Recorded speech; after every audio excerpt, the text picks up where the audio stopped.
Hello everyone, good morning, सुप्रभात, राधे राधे। सुबह का टाइम हो चुका है, लगभग समय जो है 5:30 बज रहे होंगे। और मैंने सोचा चलो भाई वॉक कराते हैं। और सबसे बढ़िया जो तरीका होता है वॉक करने का, ऐसे जब आप वज़न कम कर रहे हैं ना, तो कुछ दिन के लिए आप एक चैलेंज लेके देखें। जैसे शुगर जो होती है ज़ीरो कर दें, सॉल्ट जो है एकदम बिल्कुल कम कर दें अपने खाने में। ये 2 चीज़ आप कम कर देंगे अपने खाने में, बाहर की खाने पीने की चीज़ें बंद कर देंगे, तो आपका वज़न 1 महीने में 3 किलो 2 किलो लग या फिर उससे भी ज़्यादा कम हो जाएगा।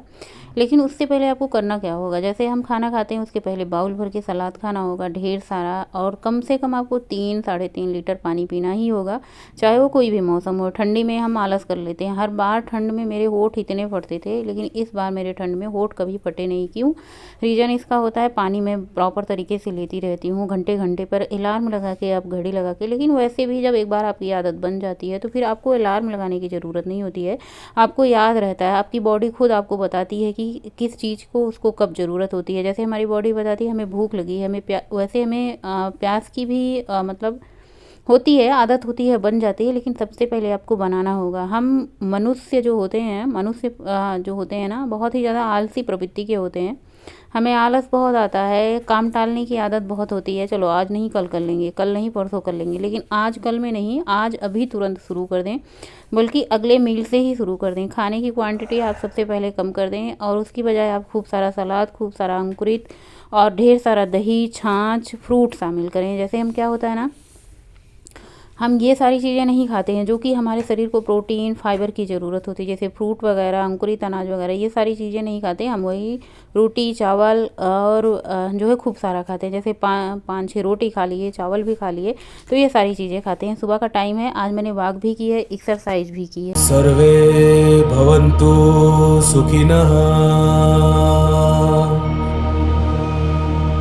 सर्वे सन्तु निरामया, सहना। चलिए आज का हम अपना वज़न देख लेते हैं कितना है। तो हमें लग रहा है 71 तो होगा ही होगा, और हमने बिल्कुल सही गेस किया, 71-65 है। तो आप ये मान के चलो 71 है। बाकी जो हम कपड़े वगैरह, स्वेटर वगैरह मोटे मोटे पहने रहते हैं, बाकी वो सब आप मान के चलिए 500 ग्राम। और अभी 1 केजी हमारा वज़न ज़्यादा है। फ़िलहाल आज से मैंने अपना शुरू कर दिया है एक्सरसाइज भी और वॉक भी। लेकिन अभी जो होता है ना डाइट, अब मैं क्या ही करूँ, बस थोड़ी थोड़ी चीज़ें खाती हूँ, सारी चीज़ों को मैंने बंद नहीं किया है। बस वैसे तेल मैं कम ही यूज़ करती हूँ सब्ज़ी में, नमक मैं सेंधा नमक यूज़ करती हूँ खाने में। तो ये आप समझ के चलो पूरा डाइट वाला ही खाना है, बस आपको क्वांटिटी कम रखनी है। जैसे हम पूरा पूरा बड़ा सा बाउल ले लेते हैं, उसको भर के खाते हैं, तो आपको ना छोटे से बाउल में लेके थोड़ा खाना है, बस इतना करना है। धीरे धीरे आपकी आदत बन जाएगी, इससे आपका वज़न धीरे धीरे करके कम हो जाएगा और फिर कभी नहीं बढ़ेगा। इस तरीके से आप वज़न करेंगे। देखिए हम कभी कभी क्या करते हैं ना, कि वज़न कम करने के चक्कर में बिल्कुल खाना पीना छोड़ देते हैं, और फिर से जब हम खाने लगते हैं तो फिर से हमारा वज़न बढ़ जाता है। तो आपको ऐसा बिल्कुल नहीं करना है, आपको अपना वज़न धीरे धीरे कम करना है, और घर की बनी चीज़ें खाना है, घर के कम तेल का यूज करके खाना खाना है, और आपको अपनी प्लेट में कम खाना खाना है। जैसे अब मैंने ये मटर ले लिया है, तो मटर खाऊंगी पेट भर के, जी भर के। और क्या कहते हैं ना, कि जैसे मटर खाया है तो मैंने खाने की क्वांटिटी कम कर दूंगी, या फिर खाना एक टाइम खाऊंगी। तो बस इस तरीके से आपको खाना है ना, कि आपका मतलब जितनी ज़रूरत है उससे थोड़ा सा आप कम ही खाएं। जैसे हमें 4 रोटी की ज़रूरत है तो हम 3 खाएं, 3 की ज़रूरत है तो 2 खाएं, 2 की ज़रूरत है तो 1 खाएं। और उसके साथ साथ आपको सब्ज़ी बहुत सारी सी खानी है, क्योंकि सब्ज़ी में होता है बहुत ही कम कैलोरी। तो आप रोटी और चावल की जगह सब्ज़ी की क्वांटिटी ज़्यादा करें। इतना बताने की ज़रूरत नहीं होती है, इतना सब कुछ आपको पता ही होता है कि हमें वज़न कम कैसे करना है। लेकिन वही बात होती है ना, हम करना नहीं चाहते, या फिर हम करते ही नहीं, या फिर ये बता देते हैं कि चलो आज कल खा लेते हैं, कल करेंगे, आज नया साल है कर लेते हैं, क्रिसमस आ गया कर लेते हैं, होली आई कर लेते हैं, खा लेते हैं, दीपावली आई खा लेते हैं, उसके बाद करेंगे डाइट। बस ऐसे करते करते सारा टाइम निकल जाता है और हम अपना वज़न कम नहीं कर पाते हैं। तो मैंने मटर खाई और थोड़ी सी मैंने चाय पी। आज मुझे मटर के साथ चाय पीने का मन हो रहा था, हालांकि चाय बाद में मिली। उसके बाद मैंने आलू 4-5 लिए हैं, उनको उबलने के लिए रखे थे। और यहाँ पे मैं बनाऊंगी बाटी चोखा। आज मैं जो बाटी बनाऊंगी, इस तरीके से आप बाटी बनाइए। इतनी बढ़िया बाटी बनी थी कि मैं क्या ही बताऊँ। तो सबसे पहले थोड़ा सा गेहूं का आटा लिया है, इसमें थोड़ा सा अजवाइन डाला है, और मैंने डाला है थोड़ा सा बेसन। बेसन डालने से बाटी एकदम से क्रिस्पी बनी थी, सोंधी सोंधी बनी थी। जब मैं बाटी बना रही थी बच्चे पूछ रहे थे मम्मी घर में कोई मिठाई बन रही है क्या, मैंने कहा नहीं। तो फिर खुशबू कैसी आ रही, मैंने कहा ये बाटी सीख रही है ना, इसकी महक आ रही, मतलब पूरे घर में ऐसे महक फैल सी जाती है। और जब मैंने बाटी खाया ना तो वाकई इतनी स्वादिष्ट बाटी थी, गरम गरम तो इतनी अच्छी लग रही थी, लेकिन ठंडी होने के बाद भी जब मैंने इसको खाई तो सेम स्वाद ऐसा था। और सबसे अच्छी बात क्या है ना, बाटी का आटा जो है ना आप एकदम कड़ा लगाएं, एकदम कड़ा खूब टाइट लगाएं, तब बाटियाँ जो है बहुत अच्छी सी क्रिस्पी क्रिस्पी बनेगी और फट भी जाएंगी। तो आटा गूंथ करके मैंने थोड़ी देर सेट होने के लिए रख दिया है। वैसे तो मैंने बाटी चोखा बहुत बार शेयर की है, लेकिन इस बार का बाटी जो है आप इस तरीके से बनाइएगा, चोखा भी इस तरीके से बनाइए, बहुत बढ़िया होगा। तो हमारे व्यूअर का कमेंट आया था कि हम बैगन भूनते हैं तो जो बर्नर है वो गंदा हो जाता है, फिर वो मतलब गंदा हो जाता है, भट्ट सा जाता है उसमें ये जो छिलके होते हैं बैगन के। तो आप इस तरीके से एक जाली लें, जाली पे बैगन रख के भूनें। और बैगन मैंने कट करके देखा है, उसमें मैंने लहसुन की कलियां खूब सारी गोद दी है दोनों बैगन में, और बैगन को जाली पे रख के भूना। फिलहाल मुझे जाली पर इतना मतलब मैंने आपको बता दिया इस तरीके से भून सकते हैं, लेकिन बाद में मैंने बैगन को डायरेक्ट जो है बर्नर पे ही रख के भूना। और हमारी सोलू दी का कमेंट आया था आपका गैस कौन सी कंपनी का है। ये गैस हमारी बिटिया जितनी साल की हो गई, 14 साल की, ये गैस भी 14 साल का हो गया, और ये बजाज कंपनी का है, मतलब बजाज कंपनी का है ये।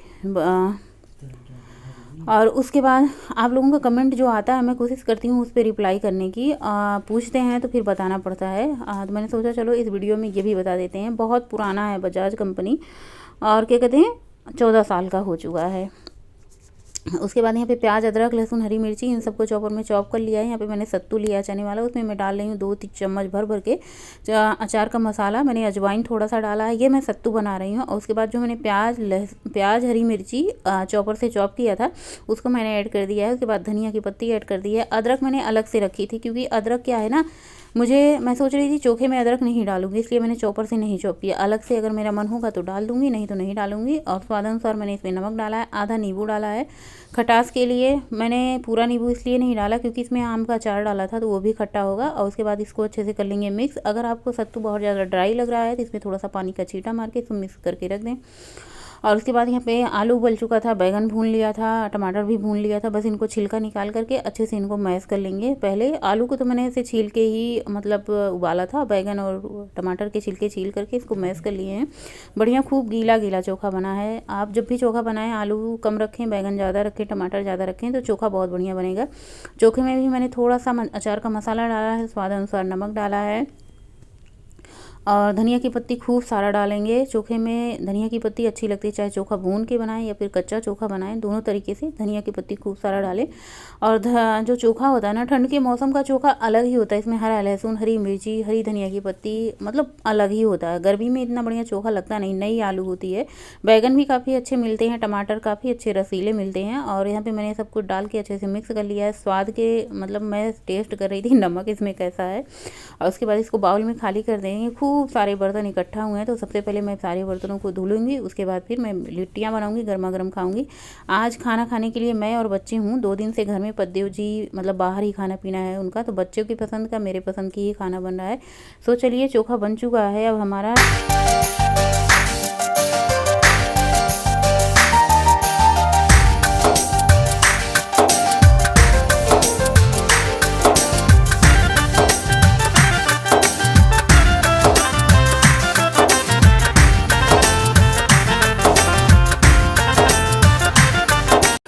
सबसे पहले मैंने आटा की छोटी छोटी लोइयाँ ली हैं, पतली पतली ली है, बहुत बड़ा मोटा मोटा नहीं लेना है, पतला पतला आपको लेना है।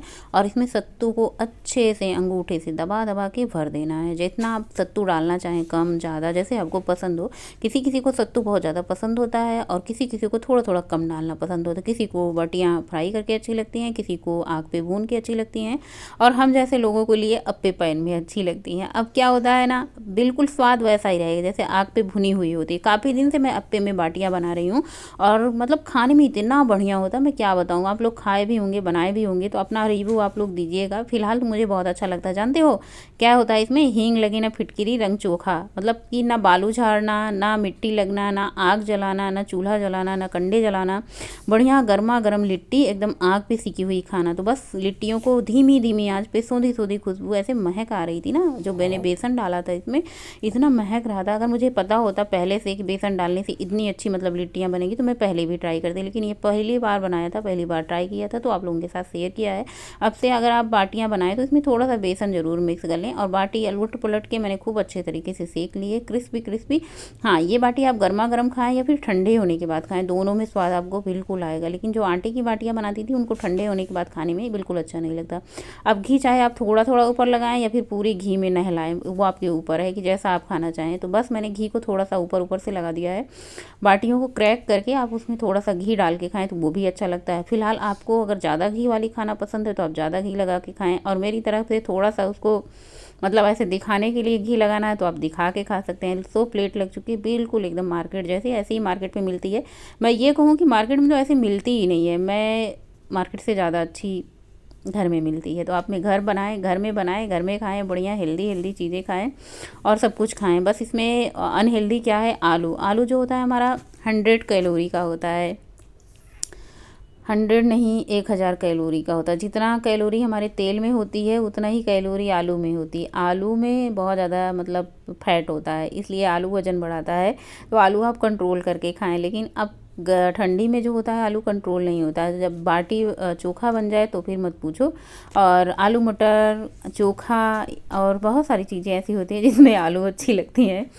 तो मैं ये कहूँगी कि देखिए खाएं आप सब कुछ, बस ये है कि थोड़ा खाएं। जैसे अब मुझे 4 बाटी खानी थी या फिर 5 बाटी अगर मुझे खाने का मन होता तो मैं 2 ही बाटी में संतोष कर लेती। तो बस इस तरीके से, और इतनी ही ज़रूरत होती है आपकी बॉडी को। बॉडी को एक्स्ट्रा ज़रूरत नहीं होती कि आप हम खाते रहें खाते रहें खाते रहें, ना ज़रूरत हो तो भी। जैसे मेरी पहले वाली हालत हो गई थी कि जैसे मुझे मेरे शरीर को ना ज़रूरत होती है फिर भी मैं खाती रहती थी खाती रहती थी खाती रहती थी, जिसका रीज़न यही होता था कि मैं मोटे होते चली गई। और कुछ चीज़ें अच्छी लगती हैं, जैसे हमें मिठाइयाँ अच्छी लगती हैं तो हमें चलो एक खा के संतोष कर लेना चाहिए, लेकिन जब तक 4-5 ना खा लो तब तक संतोष होता कहाँ है। मैं ही नहीं, सबकी आदत होती है। तो बस ऐसी आदत थी, लेकिन अब संतोष आ चुका है, इतना संतोष आ चुका है कि बस अब कहे क्या बताएं कि कितना संतोष आ चुका है। सो शाम के टाइम मैं बना रही थी रबड़ी। अब आप लोग कहेंगे रबड़ी कैसे बनाती हूँ। रबड़ी में कुछ नहीं करना है, बस दूध को खौला के एकदम से जला देना है, गाढ़ा कर देना है। उसके बाद इसमें थोड़ी सी चीनी डाल देनी है, लगभग 4 से 5 चम्मच, और इसको फ्रिज में रख देना है। रबड़ी आपकी तैयार है। आप रोटी के साथ खाएँ या फिर जलेबी के साथ खाएँ या फिर ऐसे खाएँ, जैसे आपको पसंद हो वैसे खाएँ। और रात के टाइम मैंने कुछ बनाया नहीं था क्योंकि पतिदेव जी का खाना पीना बाहर था, हम ही बच्चे लोग थे। चोखा बचा हुआ था तो मैंने थोड़ा सा चोखा दे दिया है, रबड़ी दे दी है। गौरी रबड़ी और रोटी ही खाएगी और गोलू थोड़ा सा चोखा और रोटी खाएंगे। मेरा भी मन होगा तो थोड़ा सा मैं यही सब खा लूँगी। इसी के साथ आज का ब्लॉग एंड करूँगी। वीडियो ज़रा सा भी आप लोग को अच्छा लगे तो लाइक शेयर करें, चैनल पर नए तो सब्सक्राइब करें। गुड नाइट, शुभ रात्रि, थैंक्स फॉर वॉचिंग।